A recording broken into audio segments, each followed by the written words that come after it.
Sunday's Easter services will bring more Christians to church than any other time of the year, but on most Sundays, attendance is falling. As Jan Crawford reports, that trend means the new leader of one major church is calling for a change in tone. Please welcome to the 700 Club a dear friend, Jerry Falwell. Jerry. For a generation, this was the public image of American evangelicals. Jerry Falwell, Pat Robertson, the moral majority. But this is the face today. Jesus says, what does it matter? You follow me. 42-year-old Russell Moore, the new leader on ethics and policy for the Southern Baptist Convention, the country's largest Protestant denomination with 16 million members. Our message to the outside culture cannot simply be, you kids get off of my lawn. As the church faces declining membership and influence, Moore says the days of the moral majority are over, and the church has to adapt. I feel like your message is, let's not be angry. We shouldn't be angry, we should be convicted, which are two very different things. Nearly a third of older Americans identify as evangelicals, but those numbers drop dramatically among younger Americans to 1 in 10. What is their reality? The new reality is an increasingly post-Christian America, an increasingly secularizing America. A father of 5 boys with his wife of 20 years, Moore represents the old and the new. His grandfather was a minister in Mississippi, where Moore gave his first sermon at the age of 12.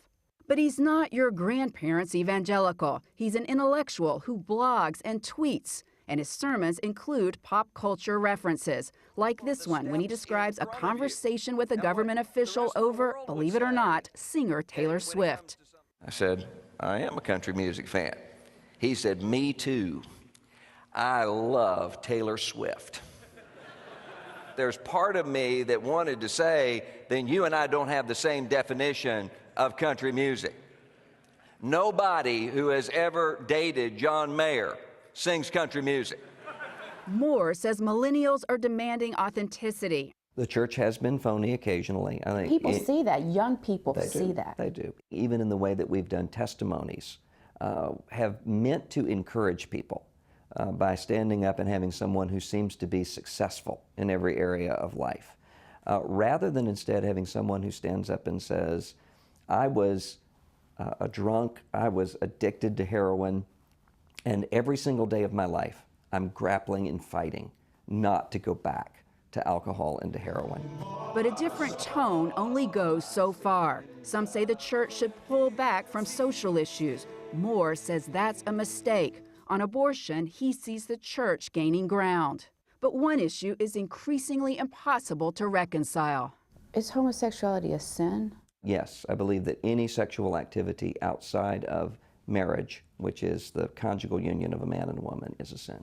That puts Moore and the church out of step with most Americans. A third say they have left their childhood religion because of its views on gay rights. And 43% of young evangelicals support same-sex marriage.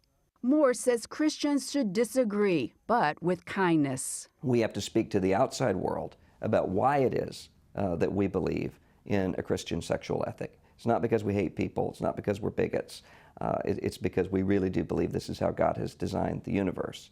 A belief that has today's evangelicals no longer holding the moral majority. Instead, they're a minority of believers seeking to persuade the skeptics. For CBS This Morning, Jan Crawford, Nashville. I think a lot of people have something to say about that on Sunday. Their churches. A lot of churches have a challenge in terms of reaching young people. Times have changed. I know, I'm thinking Sunday, I was thinking about going to church. I was worried about the walls falling down because I haven't been in a while, but I'm going to go Sunday's not a bad day to go. That's right. God would be pleased to have you anytime you want to come. I've heard that. Absolutely. I've heard that.